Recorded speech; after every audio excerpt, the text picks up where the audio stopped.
우리 사도행전 시작합니다. 사도행전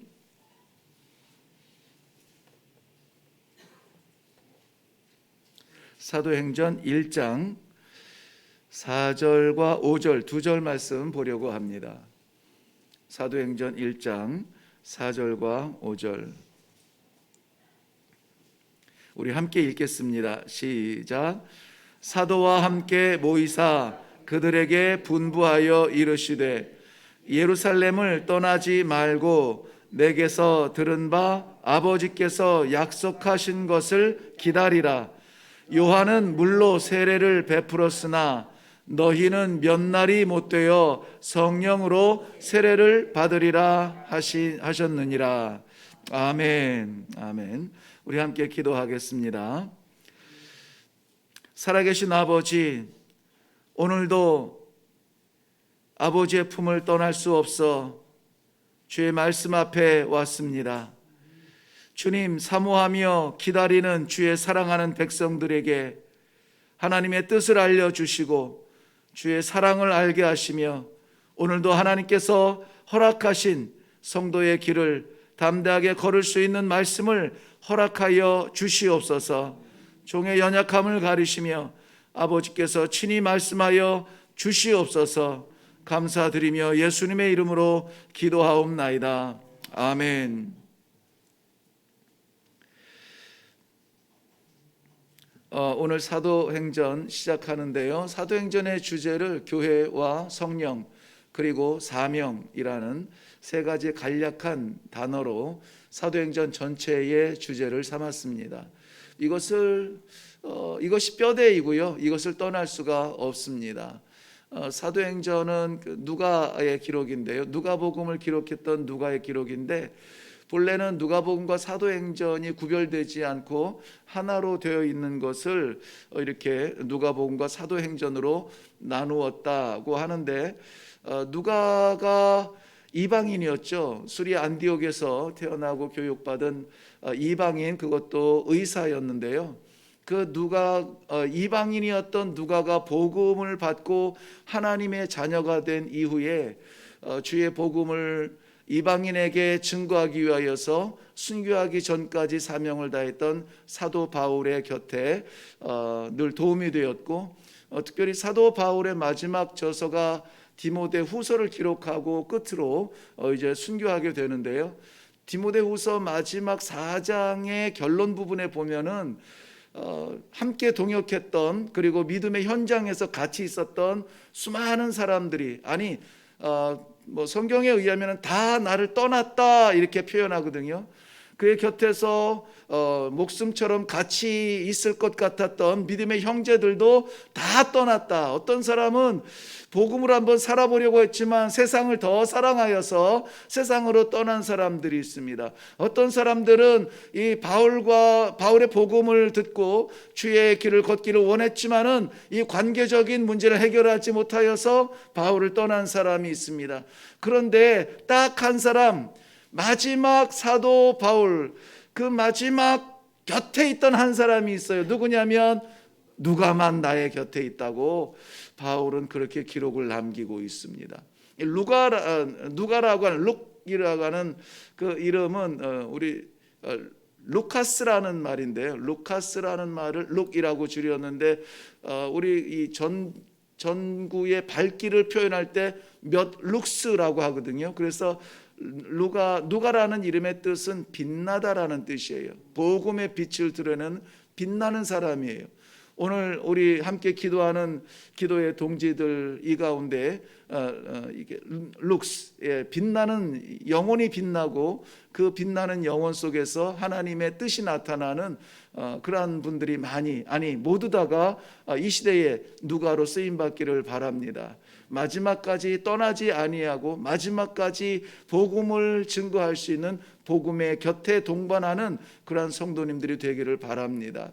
오늘 1절에 보면은 데오빌로여 이렇게 있어요. 그러니까 사도행전을 데오빌로에게 쓰는 건데요.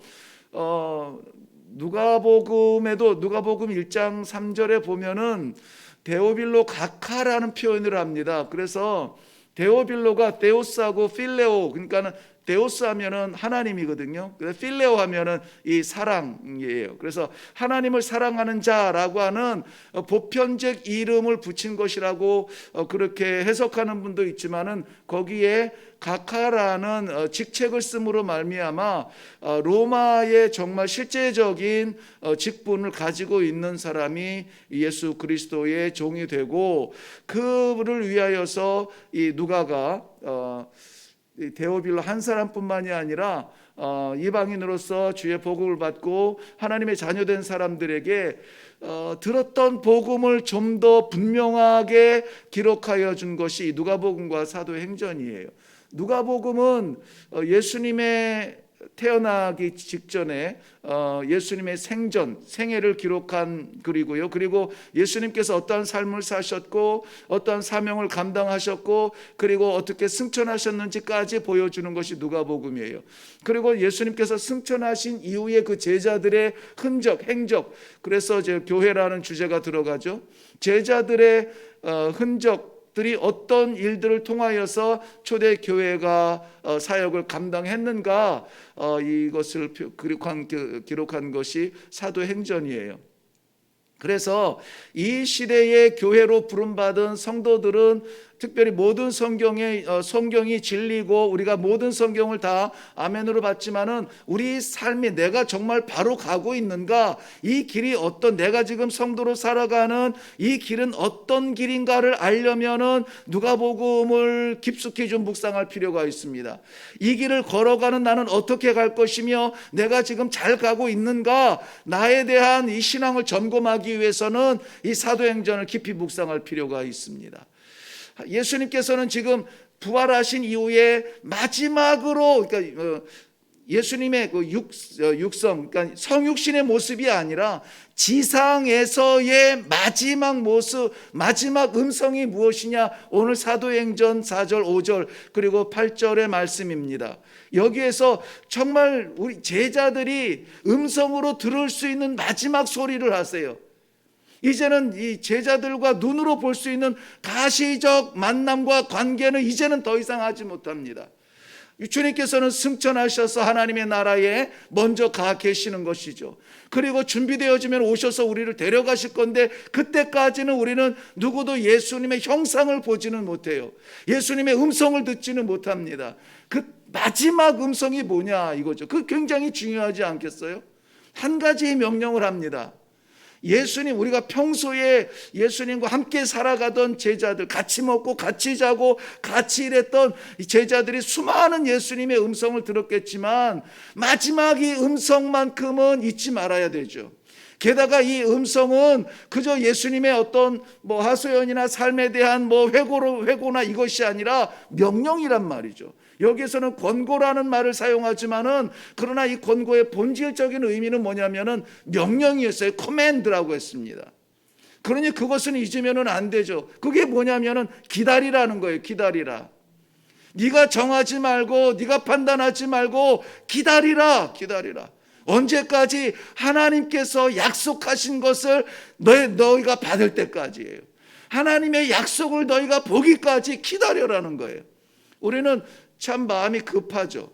그리고 우리는 좀 안다고 해서 우리가 판단을 하죠. 여기까지인가 보다, 이만큼인가 보다, 우리가 선을 긋습니다. 우리가 정합니다. 아니, 그것이 아니라 하나님의 약속하신 것을 기다리라는 거예요. 우리가 사도행전 1장을 시작하면서 항상 마음에 새겨지는 것은 사도행전 1장 8절 말씀이죠. 오직 성령이 너희에게 임하시면 너희가 권능을 받고 예루살렘과 유다와 사마리아와 땅끝까지 이르러 내 증인이 되리라는, 이걸 너무나 많이 썼어요. 그래서 사도행전 1장 시작하면은 항상 이 말씀이 우리의 머리에 새겨져 있습니다. 그리고 그 사람들이 마가의 다락방에 모여서 기도하는 것이 사도행전 1장이에요. 그런데 저들이 성령을 어떻게 받냐고요? 그 성령이 없이 어떻게 권능이 생기냐고요? 권능이 없이 어떻게 증인이 되냐고요? 그 모든 것들의 교회와 성도들을 됨의 그 시작이 어디냐? 하나님의 약속하신 거예요. 이것 없이 권능이 있을 수 없어요.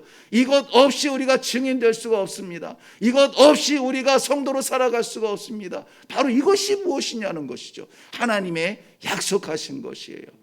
오늘 이 말씀을 통하여서 사도행전 전체적으로 아마 압축되어 있는 건데요. 압축되어 있습니다. 여기에서는 뭐냐?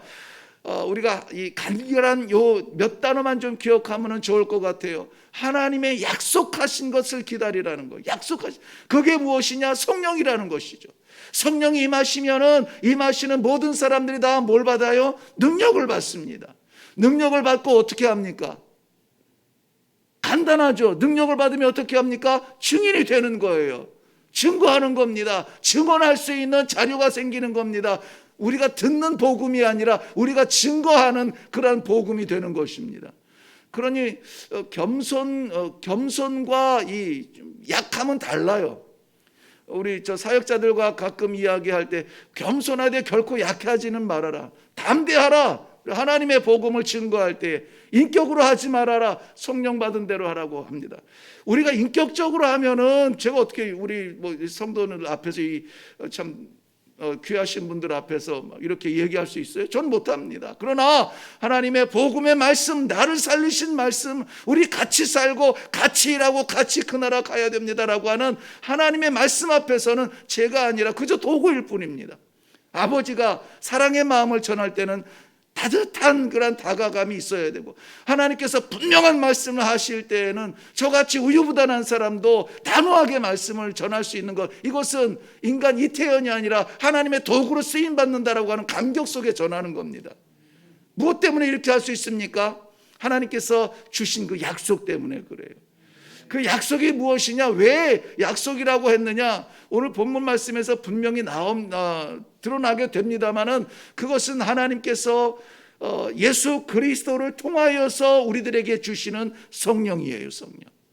성령 하나님. 아무리 이 교회가 수백억 수천억을 들였어도 성령이 역사하지 아니하는, 성령이 통치하지 아니하는 그 교회는 교회일 수가 없습니다. 아무리 수만 명, 수십만 명이 모여도 성령이 아니라 사람이 주관하는 곳은 하나님의 역사하는 자리, 교회가 될 수가 없습니다. 아무리 60년, 70년, 80년 신앙생활을 하여도 여전히 내가 주인 되고 성령의 통치받지 아니하는 것은 성도라 말할 수가 없습니다. 그러나 아이처럼 미약하고 아이처럼 아는 것이 없을지라도 성령께서 주관하시는 그 심령은 빛나는 사람입니다. 하나님께서 정말 어떠한 형편에 있든지 하나님을 바라보면서 하나님의 약속을 사모하면서 그것을 기대하면서 그 역사를 이루기 위해서 모여진 그 두세 사람 모인 그 공동체를 하나님께서는 교회라 칭하시고 역사하여 주실 줄로 믿습니다. 오늘 주님께서 약속하신 이것을 우리 함께 받고 또 누릴 수 있는 귀한 하루가 되기를 바랍니다. 우리 주님은 정말, 예수님께서는 제자들을 떠나신 그 사랑하는 제자들한테 자신의 이름을 조금이라도 이렇게 좀 부각시키고 나를 좀 기억하라, 잊지 말아라, 이 한마디 하실 법도 한데 전혀 그러지 않습니다. 예수님은 함께 동거동락했던 제자들과 이 작별을 하면서도 내가 아니라 아버지의 약속을 기다리라는, 아버지의 약속을 부각시키는 것을 볼 수가 있습니다. 아버지 약속이 무엇입니까? 오늘 5절 말씀에 보면은 5절 말씀 하반절 보면 몇 날이 못 돼요. 무엇으로? 성령으로 뭐를 받아요? 세례를 받으리라. 성령으로 세례를 받으리라. 세례는 아주 단편적으로 설명을 하면은 새 것입니다. 세례는 새 것이, 이전 것을 지워버리, 이전 것은 지나갔으니 보라 새 것이 되었더니, 이전 것은 뭡니까? 내가 주인 되었던 나의 삶이에요. 새 것은 무엇입니까? 하나님께서 주인 되어주시는 아버지의 삶이에요. 이게 세례예요. 그저 물로 몇 방울 찍었다고 해서 우리가 변하진 않습니다. 그대로 있어요. 그러나 우리의 심령이 이전에 내가 주인 되었던 모든 것 내려놓고 아버지께서 말씀하시는 것을 따라가겠습니다. 이게 세례인데 성령으로 세례를 받는다는 것이죠. 이 약속을 하나님께서 우리 예수님께서 약속이라, 이 프라미스라고 하신 것이 근거가 있습니다. 에스겔서 36장 26절 이후에 보면은 이렇게 기록해 놓으셨어요. 에스겔서 36장은 하나님께서 그의 백성이며 통치하시는 나라 예루살렘에 대하여서 소망을 부어주세요. 예루살렘의 복을 이야기하실 건데요, 그냥 주는 복이 아니에요. 그냥 예루살렘에 부어주는 복이 아니라 예루살렘에게 이 복을 주기 위하여서 정결케 하실 거예요. 깨끗하게 씻으실 거예요. 씻으신 다음에 그 깨끗하여진 그릇에 약속하신 것입니다.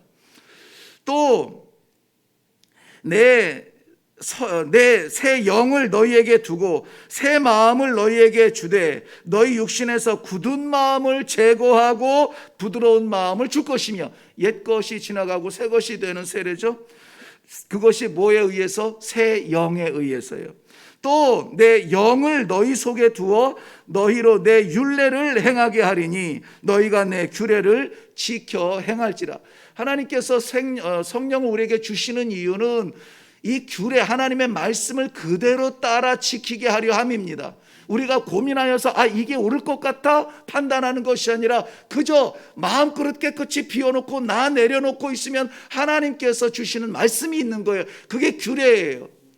그거 신명기 28장에 보면은 복과 저주의 갈림길이 있죠. 이 말씀을 따르면 사는 것이고 이 말씀을 지키면 복을 받는 것이고, 여전히 아이고 하나님 안 됩니다, 난 약해서 안 됩니다, 상황이 이러니 안 됩니다, 하나님의 주시는 분명한 말씀에도 불구하고 아니라고 내 삶을 여전히 고집하면은 어떻게 됩니까? 저주 받게 된다는 것입니다.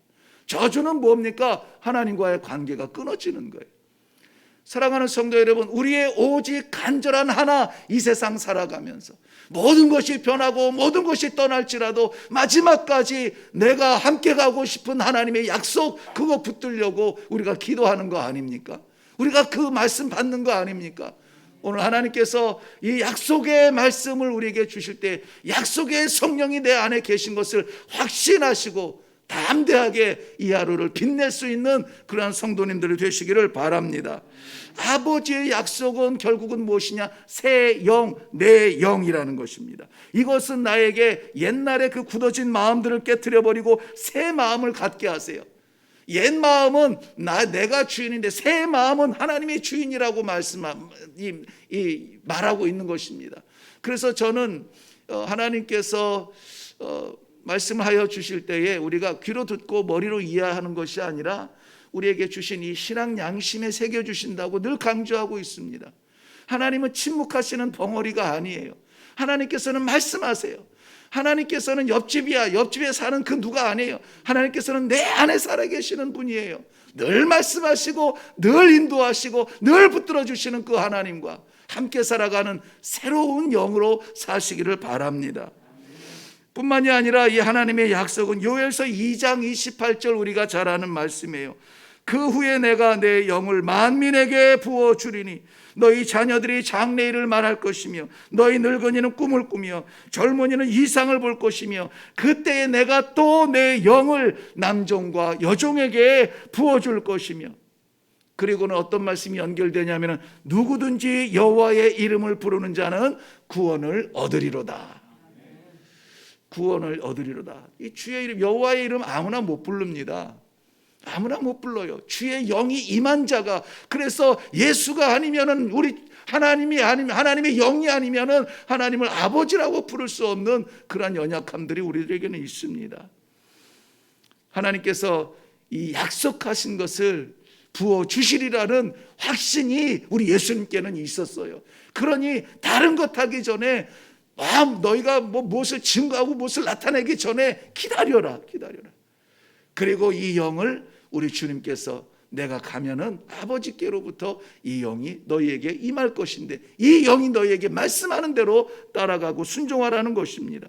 요한복음 14장 16절 말씀처럼 내가 아버지께 구하겠으니 그가 또 다른 보혜사를 너희에게 주사 영원토록 너희와 함께 있게 하시리니 그는 진리의 영이니라. 연약한 가운데 어떤 한계 속에 갇혀서 두려움 가운데 있습니까? 두려워하지 마세요. 이 두려워하는 것은 하나님의 뜻이 아닙니다. 하나님께서는 우리 안에 영원토록 그때나 지금이나 앞으로도 함께 계심으로 말미암아 우리에게 말씀하시고 넘어지지 아니하도록 우리를 지켜주시고 일으켜주시고 우리의 나약함을 잊게 하시고 우리의 하늘로부터 부어주시는 날마다 새로운 영으로 일어나게 하시고 능력의 성도로 살아갈 수 있도록 하는 것이 성령의 역사입니다. 하나님의 약속입니다. 이 1장 성령의 능력과 권능에 대하여서는 오늘 설명할 수 있는 시간이 되지는 않습니다.